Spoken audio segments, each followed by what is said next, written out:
नमस्कार साथियों, स्वागत है आप सभी का आपके अपने channel GK flash on. CTET जुलाई 2024 की ये जो हमारा अब क्वेश्चन सीरीज स्टार्ट होने जा रही है आज से, तो इसमें आज हम 10 क्वेश्चन करेंगे। अगर आपके 10 में से 6 क्वेश्चन सही होते हैं, इसका मतलब आप 150 में से 90 मार्क्स अपने ला सकते हो आराम से। और अगर आपके 10 में से 7 सही होते हैं तो 150 में से 105 आप अपने आराम से ला सकते हो। लेकिन अभी आपको इतना टारगेट नहीं रखना है, अभी आपको सिर्फ सीखने पर ध्यान देना है। और धीरे धीरे आपका टारगेट रहेगा कि जब आप 3-4 क्लास कर लेंगे तब आप कितने मार्क्स ला पा रहे हो, तब आप देखना कि आप समझ पा रहे हो या नहीं। अगर समझ में आता है तो बहुत अच्छी बात है, वरना हम दूसरी स्ट्रेटजी पर भी काम करेंगे। और साथ के साथ ये उन बच्चों के लिए काफी हेल्पफुल रहेगी जिनको प्रीवियस ईयर पेपर के बारे में बिल्कुल जानकारी नहीं है कि कैसे कैसे क्वेश्चन आ रहे हैं, कहाँ कहाँ से कैसे ये रख रहे हैं। वो पढ़ तो लेते हैं लेकिन उनको समझ में नहीं आता है कि ये क्वेश्चन किस तरह से किए गए हैं और इनको कहाँ से कौन से चैप्टर से उठा रहे हैं। तो ऐसे करके हम आज से ये स्टार्ट करेंगे। तो ये तो आपके मिनिमम 10 क्वेश्चन करना कंपलसरी है, जिससे आपको कम से कम थोड़े थोड़े करके क्वेश्चन आपको प्रीवियस ईयर के पूरा आइडिया लगता जाए और आप उनको समझते जाएं। कैसे प्रीवियस ईयर का मतलब क्या है, जो पेपर आपके एग्जाम में आ चुके हैं इसी तरह के आपके एग्जाम में आने वाले हैं। मान लीजिए ये जो पेपर आज हम करने वाले हैं, ये पेपर आपका अगर एग्जाम अभी नहीं हुआ होता, आगे आने वाला होता, तो यही पेपर आपको पेपर में जब आप एग्जाम देने बैठे होते एग्जाम हॉल में तो बहुत कठिन लगता है, या फिर ये कहिए कि आपको लगता है ये पता नहीं क्वेश्चन कहाँ से आए। तो हम उन्हीं क्वेश्चनों को इसलिए करेंगे जो एग्जाम में आ चुके हैं और आगे भी ऐसे क्वेश्चन आने की संभावना है। तो स्टार्ट करते हैं हमारा पहला क्वेश्चन। और आप 10 में से पहले वीडियो पॉज करके उस क्वेश्चन को अच्छे से पढ़ें, समझें, अपना आंसर लिख लें। आपको क्या करना है, 1 से लेकर 10 तक ऐसे गिनती लिख लेनी है। और फिर उसके बाद जैसे आपका पहले का आंसर आपको ए लग रहा है तो ए लिख दीजिए, दूसरे का सी लग रहा है सी लिख दीजिए, तीसरे का डी लग रहा है डी लिख दीजिए, चौथे का बी लग रहा है बी लिख दीजिए। ऐसे कर करके आप अपने आंसर लिखते रहिए। बस आपको इतना काम करना है। अगर आपका ए सही होता है तो राइट कर दीजिए, अगर आपका ये सी वाला जैसे गलत होता है तो इसके आगे जो सही आंसर है वो लिख लीजिए। जैसे इसका आंसर होगा डी सही, तो आपको सी कट्टा करके और डी को राइट कर लेना है। तो इससे पता पड़ जाएगा कि आपने जो आंसर दिया वो वाला गलत था और ये वाला इसका सही है। बाकी हम उसकी एनालिसिस और एक्सप्लेनेशन सब कुछ पढ़ते चलेंगे, कैसे कैसे क्वेश्चन सॉल्व करते हैं वो। उसके साथ ही मैंने कैसे अपने एक्सपीरियंस से, ये देखिए आप मेरा रिजल्ट, इसमें मैंने कैसे 108 नंबर लाए थे बिना सीटेट की किसी भी किताब को पढ़े। सिर्फ और सिर्फ 2-4 प्रीवियस ईयर पेपर ही पढ़ता हूँ मैं हर बार। और अभी तक मैंने सीटेट 2 बार दिया है, जबकि दूसरी बार में 108 है और पहली बार में 97 थे मेरे पीआरटी में। इसके साथ साथ जो जूनियर वाला पेपर था वो मैंने बिल्कुल देखा भी नहीं। पहली बार में मेरे 94 थे, दूसरी बार में 100 थे, और ये कितने में से थे, 150 में से। तो ये जूनियर के पेपर सेकंड की बात कर रहे हैं हम, और ये पेपर फर्स्ट की बात कर रहे हैं।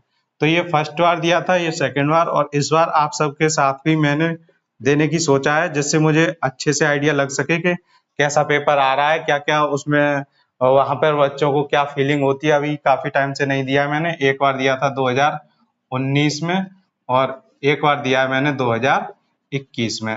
तो अब चल रही है आपकी 2024, तो देखते हैं 2024 में क्या फील करते हो आप सब। तो आपके साथ आपकी फीलिंग हम भी देखेंगे कैसा एग्जाम होता है। तो हमने भी इसको फिल कर दिया है। तो लेकिन इस बार फिल सिर्फ पीआरटी का किया है। जूनियर वाला हर बार बिना पढ़े ऐसे ही पास हो जाता है, तो उसमें ज्यादा इंटरेस्ट भी नहीं आ रहा है। और देखते हैं, एक ही पेपर दे के आइडिया लग जाता है कि कैसा पेपर आ रहा है। तो पीआरटी का एग्जाम देंगे हम। तो अब स्टार्ट करते हैं हमारा पहले क्वेश्चन से। और आप ये समझ लीजिए कि सीटेट काफी इजी है। तो जब तक आप ये नहीं समझेंगे सीटेट इजी है, तब तक आपको उससे डर लगता रहेगा, और डरोगे तो फिर पढ़ नहीं पाओगे अच्छे से। तो पहले तो ये समझिए ये काफी इजी एग्जाम है, बस आपको थोड़ा ध्यान देने की जरूरत है, काफी आराम से ये निकल जाएगा। तो अब हम स्टार्ट करते हैं हमारा पहला क्वेश्चन। विकास के बारे में निम्न में से कौन सा कथन सही नहीं है। तो ये 4 ऑप्शन दिए हैं और आपको बताना है विकास के बारे में निम्न में से कौन सा कथन सही नहीं है। मैं साइड से इसलिए हूं, आप अगर चाहें तो इसको वीडियो को पॉज करके अभी के अभी इसका आंसर खुद से करके देखिए और बताए अपना आंसर लिख लीजिए, जो मैंने अभी आपको बताया था कैसे 1 से 10 तक आपको लाइन से लिख लेने हैं। और पहले का आंसर जो आपको सही लग रहा है वो आप लिख लीजिए वीडियो को पॉज करके। उसके बाद फिर मैं इसकी एक्सप्लेनेशन आपको और इसका सही आंसर वो दोनों चीज बताऊंगा। तो अब हम देखते हैं विकास के बारे में कौन सा कथन सही नहीं है। तो पहला ऑप्शन दिया है, बच्चे विभिन्न दरों पर विकसित होते हैं। तो बच्चे विभिन्न दरों पर विकसित होते हैं, ये विकास का एक सिद्धांत है, ये वाला कथन सही है। जैसे कि बच्चों की कौन कौन सी दर होती है, कोई बच्चा स्लोली सीखता है, कोई बच्चा जल्दी सीख जाता है। किसी एक ही चीज को एक ही समय पर बच्चों को सामने बताएंगे तो कोई बच्चा उसको किस तरह से समझ रहा है, वो उस बच्चे की विकास की दर बताते हैं। तो इससे कहते हैं विकास की विभिन्न दरों पर बच्चे विकसित होते हैं। तो ये बिल्कुल सही है। अगला है, विकास अपेक्षाकृत क्रमिक होता है, ये भी सही है। विकास सबका एक विकास का क्रम होता है, इसलिए कहते हैं विकास क्रमिक होता है। जैसे कि पहले बच्चा घुटने चलना सीखेगा, उसके बाद खड़ा होना सीखेगा और पैदल पैदल चलना सीखेगा। तो ये सब एक क्रम होता है, हर एक बच्चा, ये नहीं है कोई एक ही, जितने भी दुनिया में बच्चे होते हैं सबका यही क्रम होता है। तो सिर्फ बच्चों से उदाहरण ले रहे हैं हम, बाकी का क्रम सबका होता है। जैसे कि कोई युवा है, जब युवा होता है तो धीरे धीरे उसकी आवाज भारी होती है, हल्की हल्की दाढ़ी मूंछ आती है। तो ये इस तरह के ये सब क्रम सबके सेम है। अगला ऑप्शन है सी, आनुवांशिकता विकास का एकमात्र कारण है। जहां पर भी आपको एकमात्र लिखा मिल जाए सी टेट में, उसको ऑटोमेटिक समझ लीजिए कि ये वाला ऑप्शन तो गलत ही है। तो यहाँ पर एकमात्र लिख गया तो यही कथन सही नहीं है, तो हमारा आंसर हो जाएगा सी वाला। तो ये क्या है हमारा आंसर, जबकि हमने अभी चौथा नहीं पढ़ा है। लेकिन एकमात्र का मतलब इंग्लिश में हम बोले ओनली या फिर केवल। जब एकमात्र और केवल ओनली इनमें से कोई भी आपको दिख जाए, समझ लीजिए ये वाला कथन गलत है। अब इसका सही क्या है, आनुवांशिकता और इसके साथ साथ पर्यावरण, इन दोनों का जो मल्टीप्लाई है ये होता है विकास का सिद्धांत। आनुवांशिकता और पर्यावरण दोनों बराबर मात्रा में विकास पर प्रभाव डालते हैं और विकास के कारण होते हैं। तो इसका आंसर अगर सही करेंगे तो आनुवांशिकता और पर्यावरण विकास का एक कारण है, ये लिखना चाहिए था। तो अब हमारा इसमें पर्यावरण नहीं दिया था, इसलिए ये वाला ऑप्शन गलत हो गया।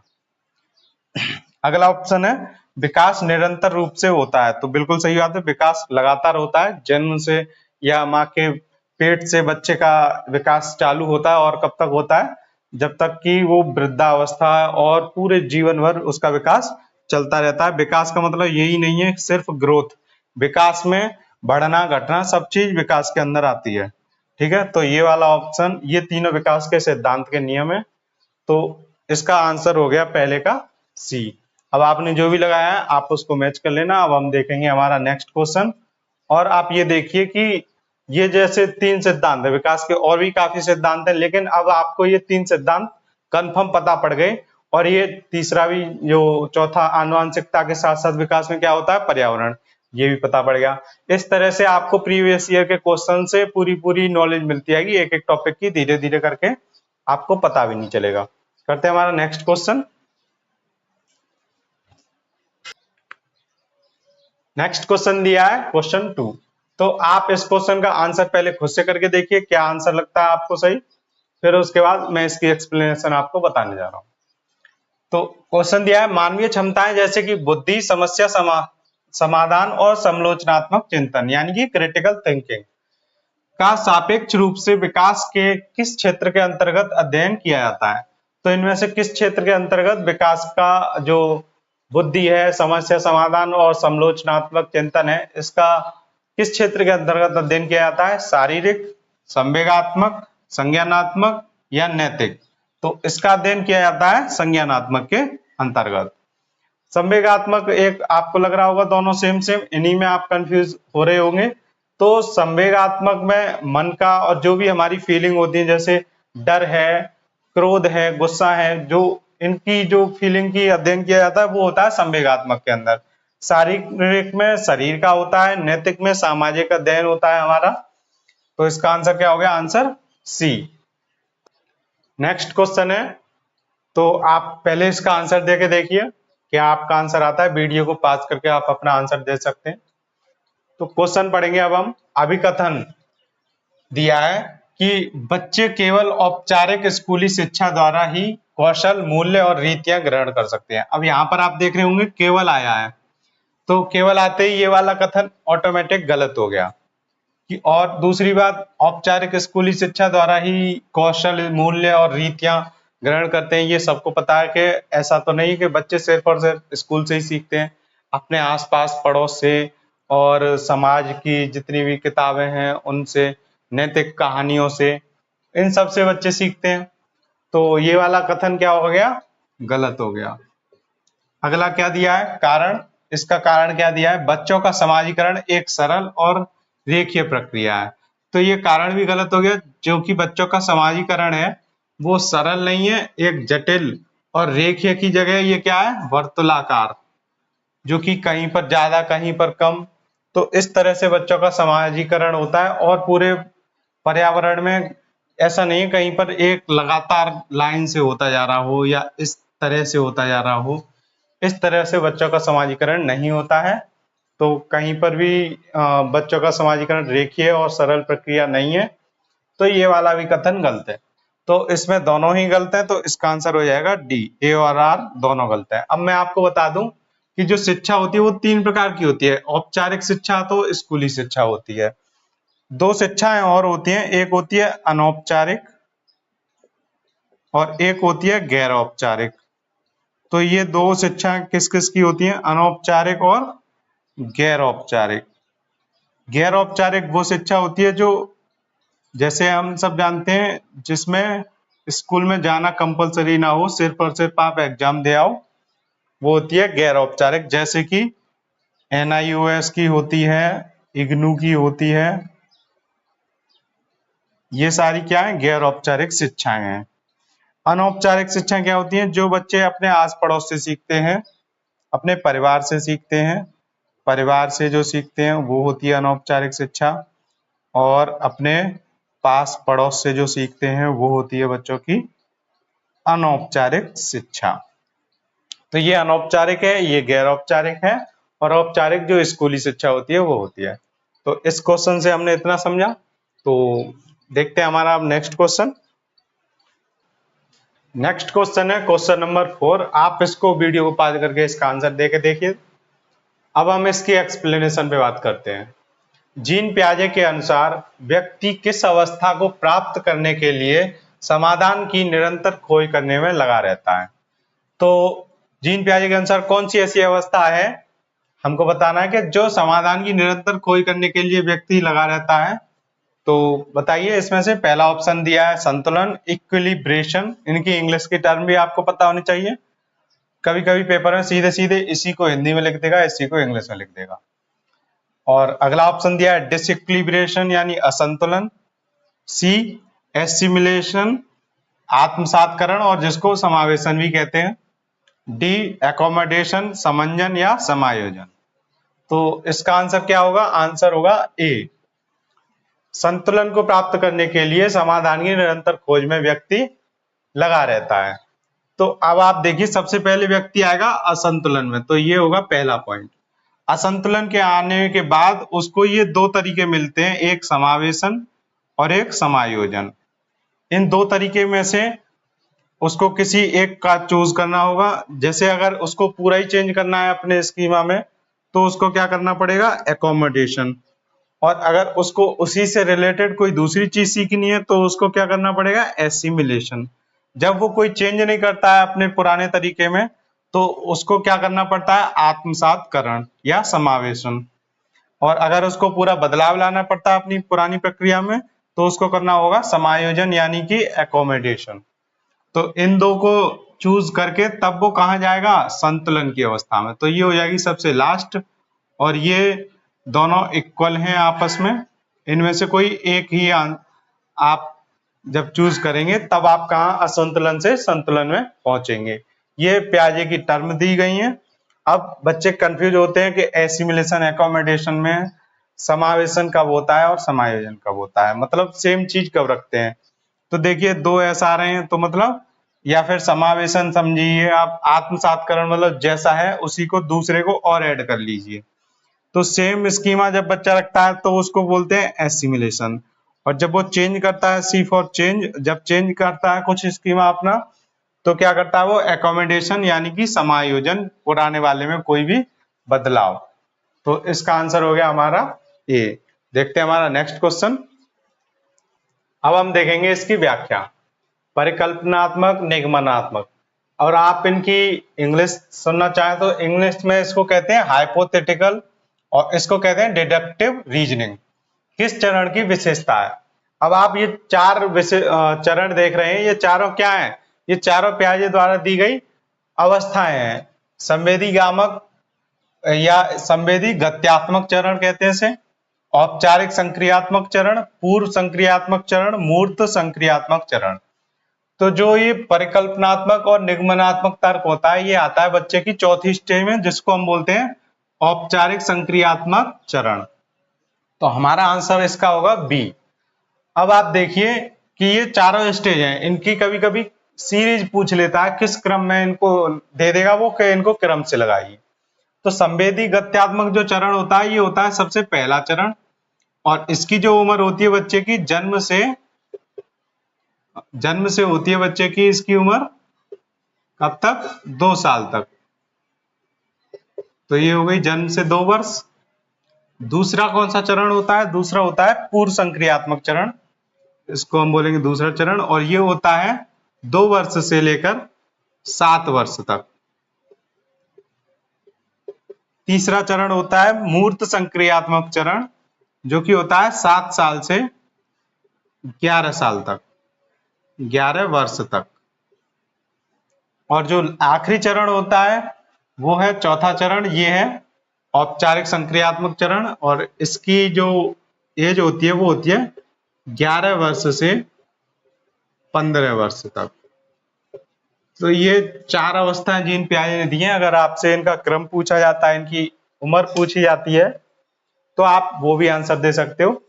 अब आप ये समझिए, ये जितनी भी परिकल्पनात्मक, निगमनात्मक और जितने भी अमूर्त चिंतन होते हैं, वो सब आते हैं चौथे चरण में, औपचारिक संक्रियात्मक चरण में।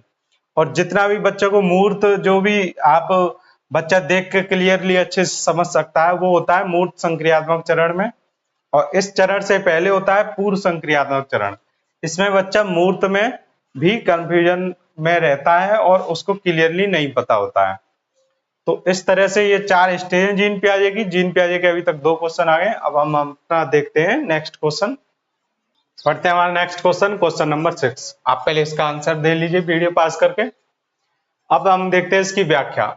जीन पियाजे के संज्ञानात्मक विकास के सिद्धांत के अनुसार किस अवस्था में बच्चे अनैच्छिक यानी सहज क्रियाओं, जिसको इंग्लिश में बोलते हैं रिफ्लेक्सिव एक्टिविटी, से ऐच्छिक क्रियाओं की ओर बढ़ना आरंभ करते हैं? तो ये बच्चे स्टार्टिंग के शुरू के 1 साल तक ही अपनी ऐच्छिक क्रियाएं करना स्टार्ट कर देते हैं।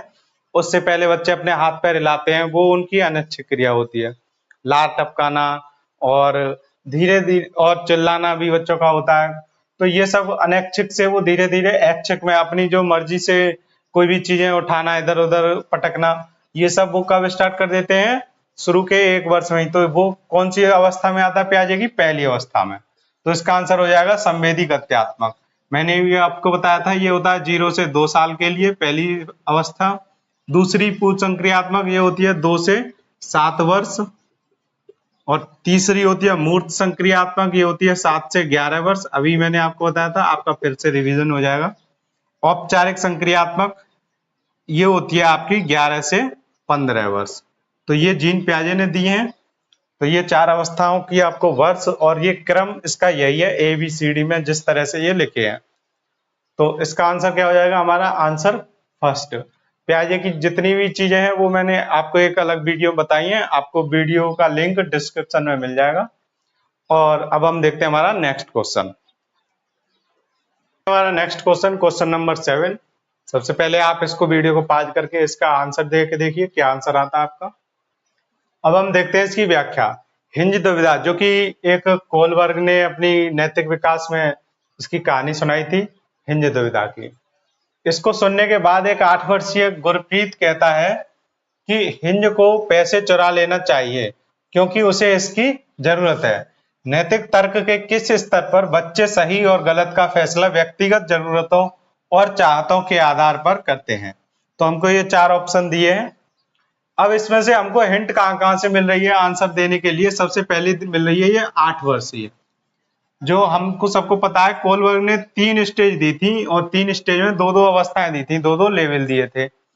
तो पहली स्टेज उनकी थी प्राइमरी लेवल की, जिसमें प्राइमरी लेवल के जो अमेरिका के बच्चे होते थे 4 से 10 साल के।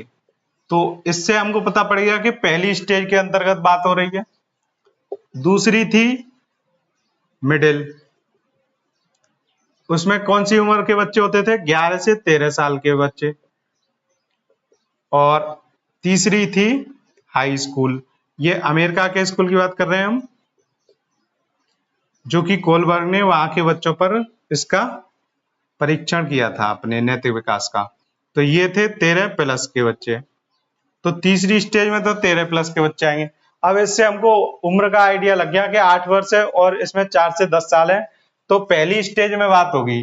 अब पहली स्टेज के 2 लेवल कौन कौन से हैं? एक तो ये दंड और आज्ञा पालन, और एक यांत्रिक सापेक्ष अभिमुखता। अब हमको नीचे के 2 ऑप्शन तो कट गए। ये दोनों कौन सी स्टेज के हैं? अच्छा लड़का अच्छी लड़की और कानून और व्यवस्था, मिडिल स्टेज के। तो अब हमको इन 2 में से एक आंसर देना है। तो देखिए सीटेट मैंने आपको पिछली वीडियो में बताया था, बोलना जहाँ पे आवे ना, इसने सब कुछ खुद ही बता दिया। तो बताइए कैसा पेपर है? पहले 8 वर्ष बता दिया इसने, फिर दूसरा इसने ये भी बता दिया जो भी बच्चा फैसला सही और गलत का ले रहा है वो व्यक्तिगत जरूरतों और चाहतों के आधार पे ले रहा है। तो ये सीटेट ने सब आंसर इसका यहीं पे दे दिया। तो व्यक्तिगत जरूरतें और चाहतें किसमें होती हैं? यांत्रिक सापेक्ष अभिमुखता में। तो इसका आंसर हो जाएगा बी। तो यांत्रिक सापेक्ष अभिमुखता, इसको टोकन इकोनॉमी भी कहते हैं, जो कोलबर्ग की अवस्था है, और इसके बहुत सारे नाम है, लेकिन इंग्लिश में इंस्ट्रूमेंटल ओरिएंटेशन कहते हैं इसको, वो आपको ध्यान रखना है। तो इस तरह से इसका आंसर बी साफ साफ हमको पता पड़ रहा था इस क्वेश्चन में। और कोलबर्ग की जितनी भी ये जो 3 स्टेज हैं, इनके 2-2 लेवल होते हैं हर एक के, वो मैंने सब आपको एक वीडियो में बता रखे हैं, और वो वीडियो आप चाहें तो देख लेना, वो भी मैं आपको डिस्क्रिप्शन में दे दूंगा। इस तरह से इनकी ये 6 लेवल हैं और 3 स्टेज हैं। तो उम्र का आइडिया आप इससे लगा सकते हो, प्राइमरी, मिडिल और हाई स्कूल से। तो इससे आप इसकी उम्र का आइडिया लगा सकते हो। तो इस क्वेश्चन का आंसर हमने कितनी आसानी से निकाला। अब आप देखिए ये प्रीवियस ईयर के क्वेश्चन चल रहे हैं, और जब ये पेपर खत्म हो जाएगा, पूरे 30 क्वेश्चन हो जाएंगे सीडीपी के हमारे 10-10 करके, तब मैं आपको बताऊंगा ये हमने किस ईयर के किए हैं। अगर पहले बता दूंगा तो आप इधर उधर से पढ़ना छोड़ के सीधे इसके सबके आंसर देख लेंगे और समझ नहीं पाएंगे। आपको खुद से अपने दिमाग पे जोर देना है कि इसका आंसर आप अगर एग्जाम हॉल में होंगे तो क्या लगाएंगे।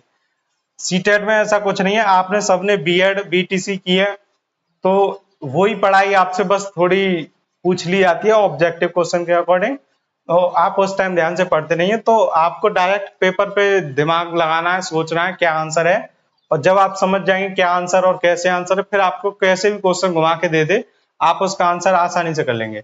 अब हम करेंगे इसका नेक्स्ट क्वेश्चन। अब हम देखते हैं हमारे नेक्स्ट क्वेश्चन, मैंने 2 एक साथ ले लिए, 8 और 9, ये दोनों वाइगोत्स्की के हैं। तो पहले पढ़ते हैं क्वेश्चन 8। लेव वाइगोत्स्की के सिद्धांत को किस तरह का सिद्धांत माना गया है? इसके 4 ऑप्शन दिए गए हैं। और क्वेश्चन 9 दिया गया है, लेव वाइगोत्स्की के अनुसार बच्चों में संज्ञानात्मक प्रक्रियाओं को किसके माध्यम से सुगमता दी जाती है? तो आप इन दोनों को वीडियो को पॉज करके आंसर देके देखिए, आपका जो भी आंसर है वो लगा लीजिए। अब हम बात करते हैं इसकी व्याख्या पर। जो लेव वाइगोत्स्की का सिद्धांत है उसे हम सामाजिक सांस्कृतिक सिद्धांत कहते हैं, ठीक है। और ये जो लेव वाइगोत्स्की का सिद्धांत है, अब ये बदलेगा तो है नहीं, अब आपने एक बार याद कर लिया तो अब ये आपके हमेशा के लिए ध्यान में रहेगा। ऐसी जीन पियाजे का अगर पूछ ले तो उनका क्या है? संज्ञानात्मक सिद्धांत है। व्यवहारवादी में कौन कौन है? थॉर्नडाइक हैं, बीएफ स्किनर हैं और पावलव हैं, और भी काफी हैं। वॉटसन व्यवहारवाद के क्या थे? जनक थे। तो ऐसे ही करके हम धीरे धीरे और सबको जानते जाएंगे। अब देखते हैं हमारा क्वेश्चन नंबर 9। लेव वाइगोत्स्की के अनुसार बच्चों में संज्ञानात्मक प्रक्रियाओं को किसके माध्यम से सुगमता दी जाती है? तो इसको ना तो नकारात्मक पुनर्वलन है, इसका ना प्रतियोगिता है, और आनुवंशिक विन्यास की बात की नहीं है लेव वाइगोत्स्की ने। किसकी बात की है? भाषा की और सामाजिक संस्कृति की। तो इसमें भाषा दिया है और सामाजिक तो दिया नहीं है, लेकिन इसका आंसर इन 4 में से अगर देखा जाएगा तो सबसे अच्छा आंसर क्या है इसका आंसर सी, भाषा। तो भाषा पर लेव वाइगोत्स्की ने काफी ध्यान दिया है और समाज पर ध्यान दिया है, इन 2 चीज पर। तो इसका आंसर हो गया सी। अब हम पढ़ते हैं हमारा लास्ट क्वेश्चन, क्वेश्चन नंबर 10। हमारा नेक्स्ट क्वेश्चन और लास्ट क्वेश्चन, क्वेश्चन नंबर 10। पहले आप इसका आंसर देके देखिए वीडियो को पॉज करके। अब हम देखते हैं इसकी व्याख्या। शिक्षा को बाल केंद्रित बनाने के लिए निम्न में से क्या बदलाव जरूरी है? तो हमको शिक्षा को बाल केंद्रित बनाने के लिए इसमें से क्या बदलाव जरूरी है, वो वाला ऑप्शन सही सा ढूंढना है। तो सबसे पहला ऑप्शन है रचनात्मक मूल्यांकन से योगात्मक मूल्यांकन की ओर। ये हो गया बिल्कुल गलत। योगात्मक से रचनात्मक की ओर होता तो ये वाला ऑप्शन बिल्कुल सही था। तो अगर आपको इसको सही करना है बाल केंद्रित बनाने के लिए तो योगात्मक मूल्यांकन से रचनात्मक मूल्यांकन की ओर कर देंगे तो शिक्षा कैसी हो जाएगी, बाल केंद्रित बन जाएगी। कंठस्थ स्मरण से क्रिया आधारित अधिगम पर, अगर कंठस्थ यानी कि रोट लर्निंग से, रोट मेमोरी जो होती है वहां से एक्टिविटी की ओर हम चलेंगे तो क्या होगी, शिक्षा बाल केंद्रित होगी। बच्चे यही तो चाहते हैं, बच्चे रटने से बचना चाहते हैं। उनको कोई भी चीज आप रटने को दो, याद करने को दो, तो वो उससे बचेंगे कि कहीं ये हमसे कल सुन ना लें, हम तो याद नहीं कर पाए। और अगर आप उनको एक्टिविटी के साथ साथ समझाएंगे तो उनको काफी अच्छे से समझ में भी आएगा और उनको शिक्षा से बचने की जरूरत भी नहीं पड़ेगी। तो ये किस तरीके की शिक्षा होगी, बाल केंद्रित शिक्षा होगी। तो इसका आंसर क्या हो जाएगा, ऑप्शन बी। और भी ऑप्शन देखते हैं। खोजी अधिगम से व्याख्यान विधि की ओर, जो व्याख्यान विधि है इसको इंग्लिश में बोलते हैं लेक्चर मेथड। अगर आप ये देखेंगे लेक्चर मेथड से डिस्कवरी लर्निंग की ओर जाएं या डिस्कवरी लर्निंग से लेक्चर मेथड की ओर जाएं, तो अगर बाल केंद्रित बनानी है तो आपको लेक्चर मेथड से डिस्कवरी लर्निंग की ओर आना होगा। अगर इसको उल्टा कर देते तो ये वाला ऑप्शन भी सही होता। तो अब देखते हैं लास्ट ऑप्शन, लचीले पाठ्यक्रम से मानकीकृत। जो मानकीकृत पाठ्यक्रम है ये तो अभी तक चल रहा था, अब कैसा होता जा रहा है पाठ्यक्रम, लचीला। तो अगर ये भी ऐसा होता तो कैसी होती शिक्षा हमारी, बाल केंद्रित। तो ये 3 ऑप्शन बिल्कुल उल्टे दिए थे, ये वाला बिल्कुल सही दिया था। कंठस्थ स्मरण से अगर हम क्रिया आधारित अधिगम पर जाएंगे तो हमारी शिक्षा कैसी हो जाएगी, बाल केंद्रित। तो इस तरीके की बदलाव की जरूरत है इसमें। और अब ये हमने आज 10 क्वेश्चन किए हैं। अब आपको इसमें से जितने मार्क्स आ रहे हैं आप वो कमेंट में लिख भी सकते हैं, और अगर आप नहीं लिखना चाहते हैं तो मत लिखें। लेकिन आपको इससे जो भी सीखने को मिला है उसको जरूर ध्यान में रखें, और आगे ऐसे ही 10-10 क्वेश्चन करते आएंगे। आपको अपनी सेल्फ स्टडी पर सबसे पहला फोकस करना है, खुद से पढ़िए। अब आपने देखा होगा आज वाइगोत्स्की के 2 क्वेश्चन, कोलवर्थ का 1 क्वेश्चन, जीन पियाजे के 3 क्वेश्चन, ये तो कंपलसरी है, हर बार आना ही आना है। जीन पियाजे, वाइगोत्स्की, कोलवर्थ, और ये वाला क्वेश्चन जो लास्ट है ये पेडागोजी का है। तो ऐसे ही अब हम इसके प्रीवियस ईयर से समझते चलेंगे और आगे देखते हैं कि हमारी जो सीटेट के रिजल्ट है उसमें 100% बच्चे एग्जाम देने आए और 100% बच्चे ही पास हों। इस मिशन में देखते हैं हम कहाँ तक पहुंचते हैं। Thank you so much.